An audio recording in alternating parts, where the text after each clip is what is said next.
Hai, ketemu lagi kita belajar akuntansi. Nah, hari ini kita belajar tentang jurnal khusus dan jurnal umum. Apa sih tujuan kita hari ini? Tujuan pembelajaran kita yang pertama adalah kalian mampu menganalisa dokumen transaksi.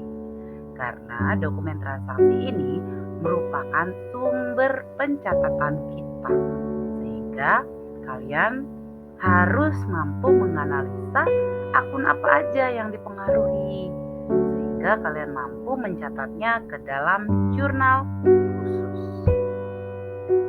Sebelum kalian mengetahui transaksi, kemudian dokumen transaksi, kemudian jurnal apa yang dipakai untuk mencatat, kita bahas dulu ya, apa sih perusahaan dagang itu? Perusahaan dagang itu merupakan perusahaan yang membeli barang tanpa mengubah bentuknya lalu dijual kembali. Contohnya yang di sekitar kita itu ada Indomaret, Alfamaret, itu masuk dalam kategori supermarket. Nah, kemudian ada toko kelontong. Toko kelontong ini sih barang yang dijual nggak jauh beda sama Indomaret sama Alfamart, tapi dia mungkin skalanya lebih kecil ya.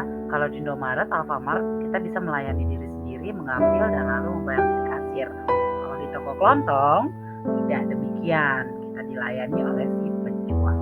Biasanya kayak toko Joko yang ada di sekitar rumah kita. Kemudian ada lagi pasar. Pasar itu dibagi menjadi dua, pasar tradisional dan modern. Perbedaannya sih hanya lokasi aja ya. Kalau modern itu jauh lebih bersih dan biasanya ada juga pasar yang sudah menggunakan AC. Nah, kalau tradisional biasanya masih becek dan kotor. Selain itu ada lagi mal-mal yang sudah besar seperti Ramayana. Ramayana sudah tersebar ya di mana saja ada dan produknya dia lumayan banyak. Nggak cuma sekedar bahan-bahan sembako, tapi dia juga pakaian dan lain sebagainya. Dan termasuk Plaza Indonesia. Kemudian ada pom bensin dan juga ada pengecer. Produknya sama, yaitu bahan bakar, tapi skalanya sudah berbeda. Nah, jenis transaksi apa aja sih dalam perusahaan dagang ini? Karena kan kegiatannya tadi beli barang lalu jual kembali tanpa mengubah bentuknya. Nah, di sini nanti akan ada perbedaan, yaitu harga pokok penjualan atau harga beli itu dengan harga kita menjual. Makanya nanti di perusahaan dagang ini ada yang namanya harga faktur dan ada harga pokok yang berada di dalam kartu persediaan barang dagang. Ya, makanya perusahaan jasa dengan dagang yang membedakan adalah di perusahaan dagang itu ada yang namanya dengan stok atau persediaan barang dagang. Nah, kalau kita bicara tentang jenis transaksinya, itu namanya saja tadi pembelian barang dagang. Barang dagang kita singkat dengan BD ya, baik secara tunai maupun kredit. Nah, tadi kita tahu bahwa sumber pencatatan kita itu adalah bukti transaksi. Maka bukti transaksi antara transaksi tunai dengan kredit akan berbeda. Nanti kita akan lihat slide berikutnya ya. Kemudian transaksi apa lagi?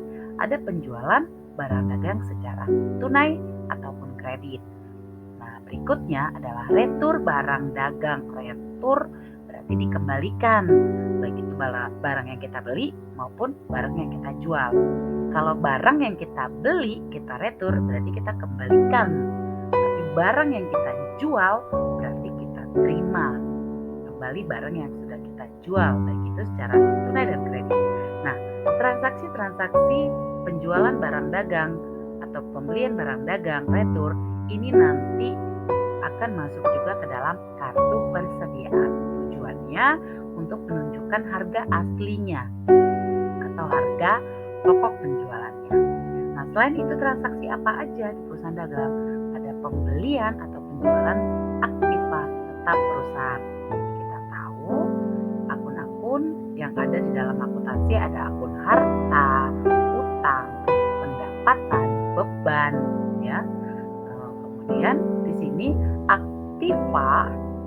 aktiva di sini dibagi menjadi dua, aktiva lancar dan aktiva tetap. Aktiva lancar itu adalah current asset, aktiva tetap adalah fixed asset. Lalu transaksi apa lagi yang akan terjadi? Pembayaran hutang, kemudian penerimaan pelunasan piutang itu ada di perusahaan dagang. Kemudian pembayaran beban-beban dan pendapatan lain-lain. Nah, kita harus mengetahui ada siklus akuntansi karena akuntansi pencatatannya objektif berdasarkan tanggal transaksi. Nah, selain itu pencatatan dalam akuntansi itu juga sangat sistematika, berurut.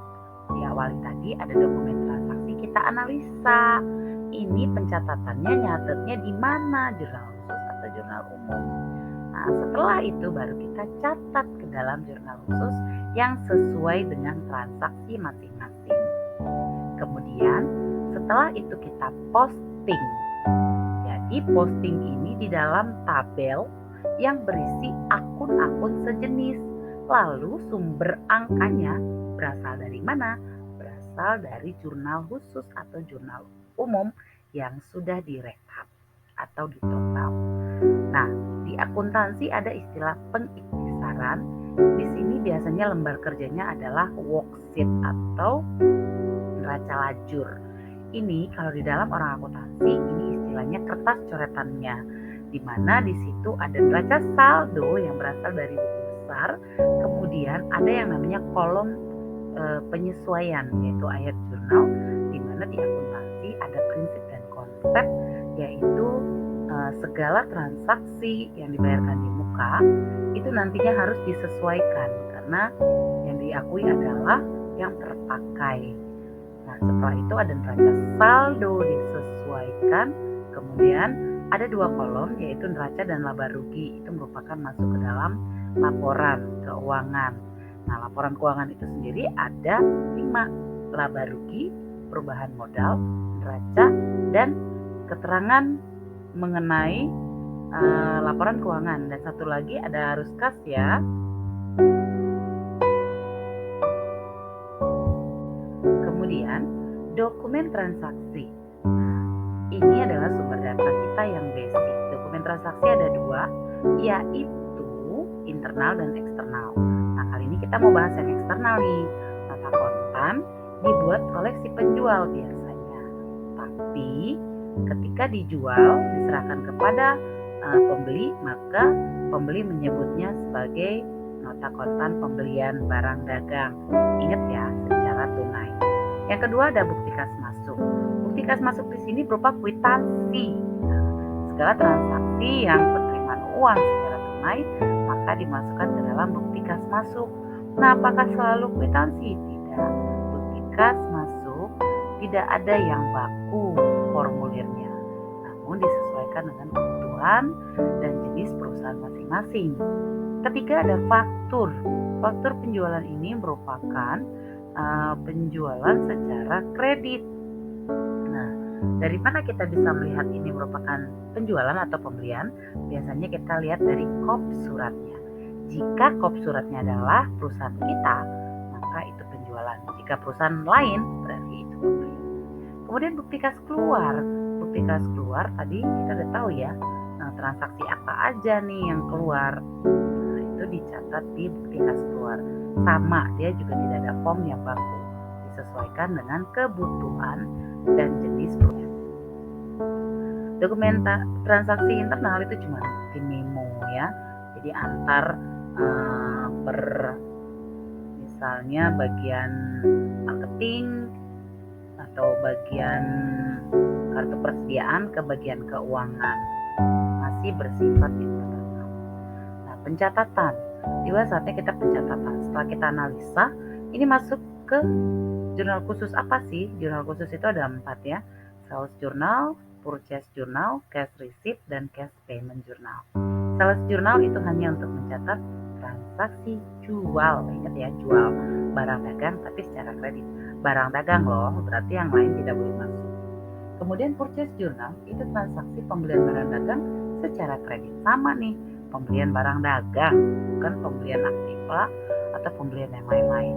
Nah, cash receipt journal adalah jurnal penerimaan kas yang dicatat adalah transaksi-transaksi berikut: pelunasan piutang dagang, penerimaan pendapatan. Pendapatan di sini ada pendapatan lain-lain juga ya, seperti pendapatan bunga bank, baik itu juga dividen, itu merupakan pendapatan. Kemudian pelunasan piutang karyawan, di mana karyawan yang meminjam ketika dikembalikan maka kita masuk catat di cash receipt journal.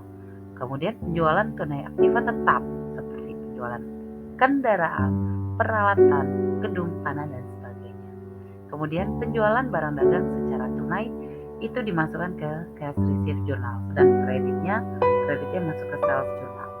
Cash payment journal itu yaitu pembayaran hutang dan pembelian barang dagang tunai dan juga pembayaran beban-beban lain, baik itu beban listrik, telepon, air dan sebagainya.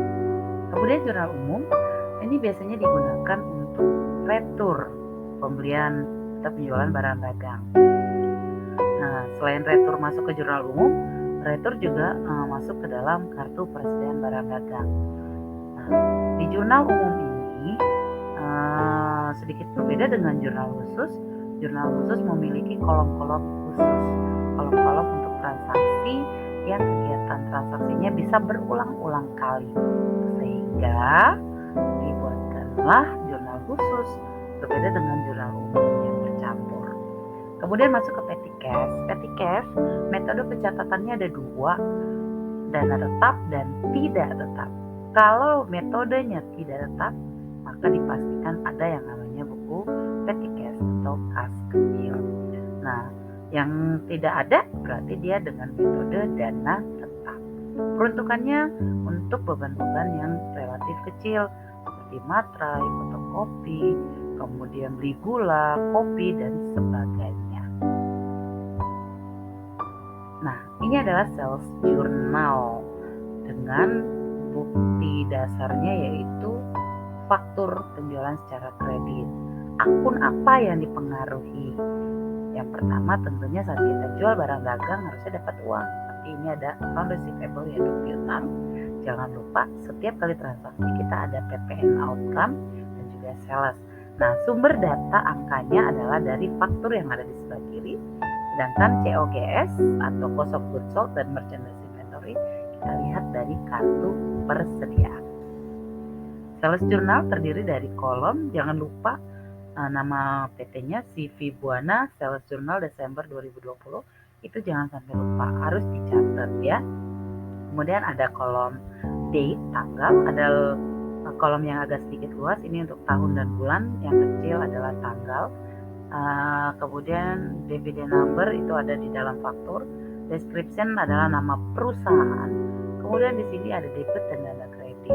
Kolom yang khusus dibuat adalah account receivable.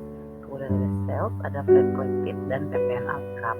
Nah, setelah itu nanti mereka akan diposting ke buku besar. Setelah dari rekapan inilah yang nanti akan dipindahkan ke buku besar. Kemudian purchase journal. Purchase journal ini juga perusahaan kegiatan perusahaan dagang di mana membeli barang secara kredit. Dia biasanya pakai faktur, tapi lihat kopnya di sini adalah PT Sahabat Jaya, sehingga kita CV Buana boleh membeli barang kepada PT Sahabat Jaya. Akun yang dipengaruhinya agak sedikit berbeda karena di sini tidak ada COGS, dia hanya merchandise inventory, PPN income di debit dan juga account payable yaitu hutang kita bertambah. Nah, seperti apa purchase journal? Kolomnya itu sama kayak tadi, ada date, faktur number, description adalah nama PT-nya, kemudian di debit ada 3, freight paid, PPN income dan inventory. Freight paid itu adalah biaya angkut ya. Kemudian account payable credit. Kemudian account payable karena sudah memang cuma satu kolom, posisi di kredit dia akan ditaruh di kredit di sini.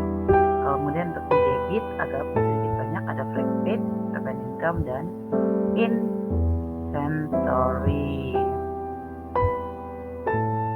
Nah, setiap terjadi penjualan maupun pembelian itu juga kartu persediaannya jangan lupa dicatat. Kemudian cash receipt journal, transaksinya tadi sudah ada di slide sebelumnya. Nah, akun yang dipengaruhi di sini adalah karena dia penjualan tunai, otomatis dia dapat uang. Kalau tadi account receivable, ini cash in bank. Dan di bawahnya tetap sama ya, akun yang dipengaruhi sales, ppn outcome, dan juga COGS dan merchandise inventory. Nah, angkanya juga berasal dari yang bawah cost of goods sold, itu dari kartu persediaan. Dan yang di atasnya berasal dari faktur. Nah, cash receipt journal kolomnya adalah date, dividend number, description, debitnya juga ada dibagi dan kreditnya juga ada. Di sini ada CIB atau cash in bank, kemudian ada kolom other di mana ada transaksi yang mungkin sekali-sekali muncul dicatatnya di sini. Dan kemudian di sini ada juga kredit untuk mencatat transaksi berikutnya. Lalu cash payment, ya, pengeluaran kas, dimana kan kita ngeluarin kas berarti sales, ppn outcome, dan cash in bank. Seperti apa? Kolomnya seperti ini ya. Cash payment pembayaran sehingga di kredit ada CIB yang harus dibayarkan. Kemudian general, akun yang dipengaruhi merchandise inventory, ppn income, dan account payable. General journal kolomnya debit, evidence number, description, kemudian ada kolom-kolom yaitu debit dan kredit. Petty cash yaitu transaksi. Di sini kalau ada tulisannya voucher cash kecil berarti masuk ke petty cash. Akun yang dipengaruhinya tergantung dia untuk pengeluaran untuk apa, tapi yang pasti dia ada kolom date, dividend number, description, di kredit dan di debitnya juga nanti dijumlahkan untuk menjadi rekapitulasinya. Baik, selamat menganalisa dokumen transaksi dan jangan lupa catat ke jurnal ya. Kita masuk ke soal berikutnya. Terima kasih.